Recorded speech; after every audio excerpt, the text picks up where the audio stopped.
Hey friends, welcome to your channel Swati J Lifestyle. இன்னைக்கு என்ன video அப்படினு பாத்தீங்கன்னா ஒரு மணி சேவிங் டிப்ஸ் உங்க கூட ஷேர் பண்ண போறேன். நம்ம சப்ஸ்கிரைபர் ஒருத்தங்க அவங்க எப்படி எல்லாம் அவங்க பணத்தை சேமிக்கறாங்க, நாம் எப்படி நிறைய பணம் சேமிக்கிறது அப்படின்றத நமக்காக ஷேர் பண்ணிருக்காங்க. நான் என்னோட பணத்தை வந்து சேமிக்கிறதுக்கு நான் இப்படி எல்லாம் பிளான் பண்ணுவேன் அப்படின்னு சொல்லியிருந்தாங்க. அதை தான் உங்க கூட ஷேர் பண்ண போறேன், ஒரு ஸ்டோரியா ஷேர் பண்ண போறேன். அவங்க எப்படி எல்லாம் அவங்க பணத்தை சேமிக்கிறாங்க அப்படின்ட்டு.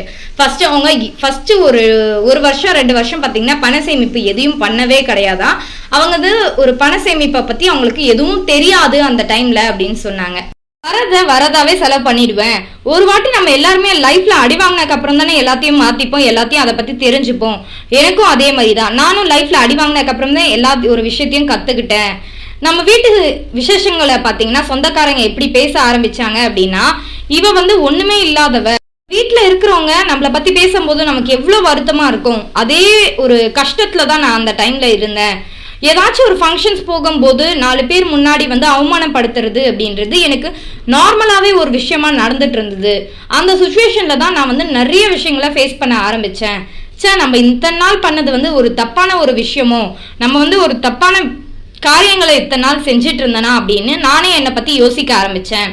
நாங்க எப்பவுமே பாத்தீங்கன்னா காசு வந்த உடனே இந்த ஒரு 40,000 ரூபாய் சம்பளம் அப்படின்னா அந்த 40,000 ரூபாயுமே நாங்க சேமிக்கணும்னு நினைக்க மாட்டோம். அது எப்பவுமே நாங்க வந்து ஜாலியா நம்ம சம்பாதிக்கிறது எதுக்கு, நம்ம ஜாலியா இருக்கிறதுக்கு தான் அப்படின்னு நினைச்சு நாங்களும் வந்து 40,000 ரூபாய் வர காசை அந்த மாசம் முழுக்க தாராளமா செலவு பண்ணுவோம். ₹1 மிச்சம் படுத்தி எடுத்து வைக்க மாட்டேன். அப்போதான் அந்த சுச்சுவேஷன்ஸ் எல்லாம் ஃபேஸ் பண்ணும்போது தான் நான் ஒரு விஷயத்த ஞாபகம் வச்சுக்கிட்டேன். நம்ம இனிமே வர காசை கொஞ்சம் செலவு பண்ணிட்டு கொஞ்சம் சேமிக்க ஆரம்பிக்கணும்னு நினைச்சேன்.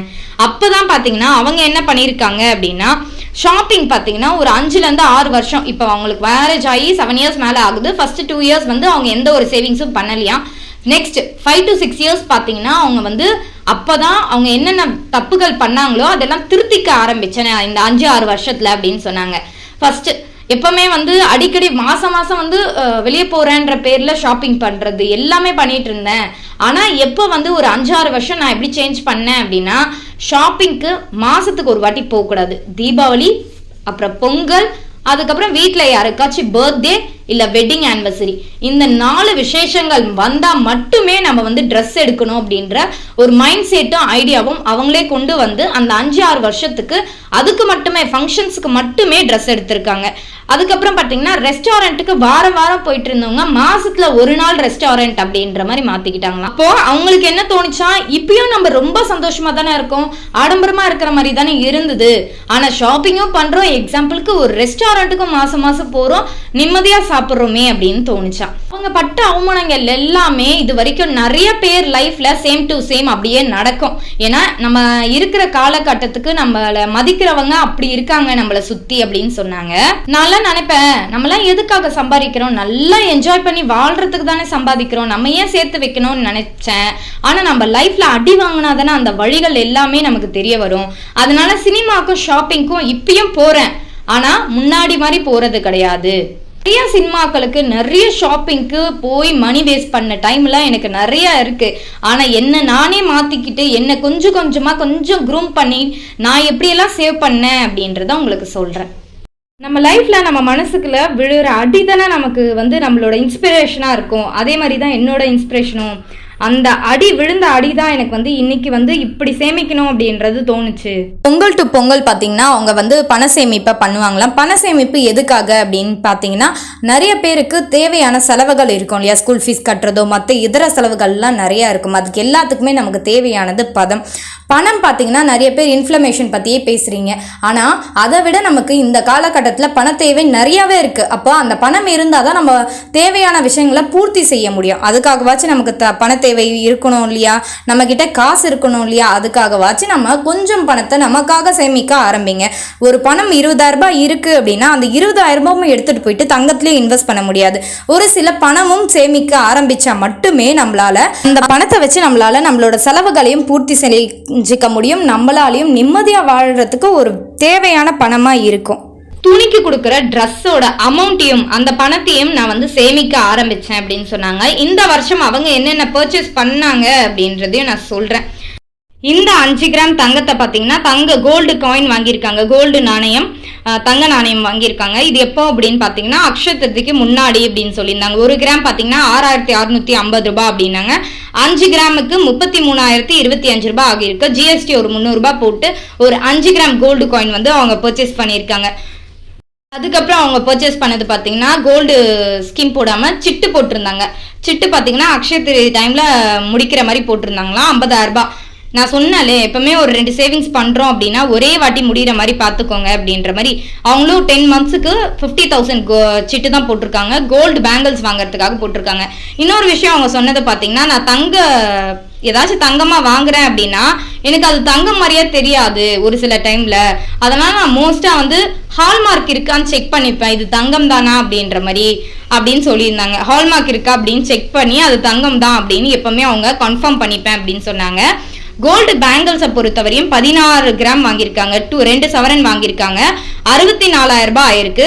சிட்ல பார்த்தீங்கன்னா 50,000 ரூபாய் அவங்களுக்கு கிடைச்சிருக்கு. அவங்க ஹஸ்பண்ட் பார்த்தீங்கன்னா ஒரு 14,000 ரூபாய் போட்டிருக்காங்க. அக்ஷய திருதிக்கு அவங்க வாங்கின கோல்டு பேங்கிள்ஸும் பிளஸ் வந்து 5 கிராம்ல வந்து தங்க நாணயமும் வாங்கியிருக்காங்க. இந்த ரெண்டுமே அக்ஷய திருதி டைம்ல பர்ச்சேஸ் பண்ணியிருக்காங்க. இந்த வாட்டி தீபாவளிக்கும் அதே மாதிரி அவங்க போட்டிருக்காங்களாம். அதே மாதிரி பொங்கலுக்கும் அவங்க வந்து ஒரு சில சேவிங்ஸ் பண்ணிட்டு இருக்காங்களாம். எல்லாமே சொன்னாங்க. அப்பயும் வந்து நான் வந்து ஒரு சில பண தேவை இருக்கு, என் பசங்களோட டேர்ம் ஃபீஸ் கட்டணும், எக்ஸ்ட்ராவா வந்து அதுக்கு ஏதாச்சும் கோல்டு காயின் வாங்குற மாதிரி அதை வந்து எடுத்து வச்சிருக்கேன் அப்படின்னு சொன்னாங்க. அதுக்கப்புறம் பாத்தீங்கன்னா ஃபர்ஸ்ட் அவமானப்பட்டது பார்த்தீங்கன்னா அவங்களால மறக்கவே முடியாது அப்படின்னு சொன்னாங்க. அவங்க தான் ஒரு இன்ஸ்பிரேஷன் அப்படின்னு சொன்னாங்க. அந்த மாதிரி சொல்றதே ஒரு பெரிய விஷயம் இல்லையா.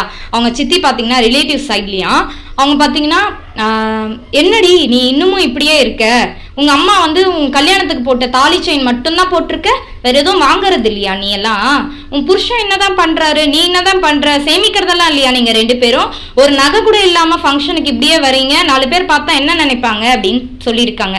நீங்க இன்னும் எதுவும் வாங்குறதே கிடையாதா அப்படின்ற மாதிரி ஒரு மாதிரி அவமானப்பட்டு பேசியிருக்காங்க. பெருமையா எல்லாரும் முன்னாடி வேற சொல்லியிருக்காங்க. அவங்க மாப்பிள்ளை பார்த்தீங்கன்னா அவங்க பொண்ணுக்கு வந்து ஒரு பெரிய நகை ஒன்று எடுத்து கொடுத்து செஞ்சு கொடுத்துருக்காங்களாம். அதை வந்து எல்லாரும் முன்னாடியும் பெருமையா பேசிட்டு எங்களை அசிங்கமும் படுத்தினாங்க. அந்த நாள் அந்த நிமிஷத்தை என்னால் இதுவரையும் மறக்க முடியாது. நான் பட்ட அவமானம் அப்படி எல்லாரும் என்னை ஒரு மாதிரி பார்த்தாங்க, அந்த பார்வை தான் என்னால் இன்னமும் மறக்க முடியல அப்படின்னு சொன்னாங்க. இன்னொரு விஷயம் அவங்க ஷேர் பண்ணியிருந்தது பார்த்தீங்கன்னா ஒரு விதமா சொல்லணும் அப்படின்னா அவங்க வந்து வேணும்ட்டே சொன்னாங்களா இல்லை எங்களை அசிங்கப்படுத்தணும்னு சொன்னாங்களா எனக்கு தெரியாது. ஆனால் அவங்க அன்னைக்கு சொன்னது ரொம்ப நல்ல விஷயமா தான் இன்னைக்கு எனக்கு தோணுச்சு. ஏன்னா நாங்கள் சேமிக்க ஒரு காரணமாக இருந்த ஒரு பர்சனே அவங்க தான் நினைக்கிறேன். இன்னமும் இல்லைன்னா நான் சேமிச்சிருக்க மாட்டேன், எனக்காக ஒரு நகைகளும் எடுத்திருக்க மாட்டேன். நான் எல்லாமே அவங்க பேசின ஒவ்வொரு வார்த்தையும் இன்னைக்கும் என் மனசுக்குள்ள, அவங்க எல்லாரும் என்னை பார்த்த பார்வை இன்னைக்கும் என் மனசுக்குள்ள இருந்துச்சு. அதனால தான் நான் ஒவ்வொரு வாட்டியும் நான் எடுக்கிற நகையை வந்து நான் ரொம்ப சந்தோஷமா இருக்கேன். அவங்க வந்து என்னை அவமானப்படுத்தினா கூட அவங்களால தான் என்னால் இவ்வளோ செஞ்சு வாங்க முடிஞ்சுது, என்னால் ஒரு லேண்டோ வீடோ வாங்க முடிஞ்சதுன்னா அது அவங்களும் ஒரு காரணம் அப்படின்னு சொன்னாங்க. இந்த மாதிரி யாராச்சும் வந்து பேசினா வந்து நமக்கு வந்து சாதிக்கணும்னு தோணும் இல்லையா, அதை கொடுக்கறதும் அவங்க தான். நானும் ஒரு மிடில் கிளாஸ் ஃபேமிலி தான். நான் என்னென்ன இன்வெஸ்ட் பண்ணுவேன் அப்படின்னு பார்த்தீங்கன்னா மியூச்சுவல் ஃபண்டில் இன்வெஸ்ட் பண்ணுவேன், கோல்டில் இன்வெஸ்ட் பண்ணுவேன், லேண்டில் இன்வெஸ்ட் பண்ணிட்டு இருக்கேன். அதுக்கப்புறம் பார்த்தீங்கன்னா போஸ்ட் ஆஃபீஸ்லேயும் இன்வெஸ்ட்மெண்ட் பண்ணிட்டு இருக்கேன். என்னோட பசங்களுக்காகவும் இன்வெஸ்ட்மெண்ட்டை பண்ணிட்டு இருக்கேன். இப்போ என் பசங்க வந்து ஸ்கூல் தான் படிக்கிறாங்க.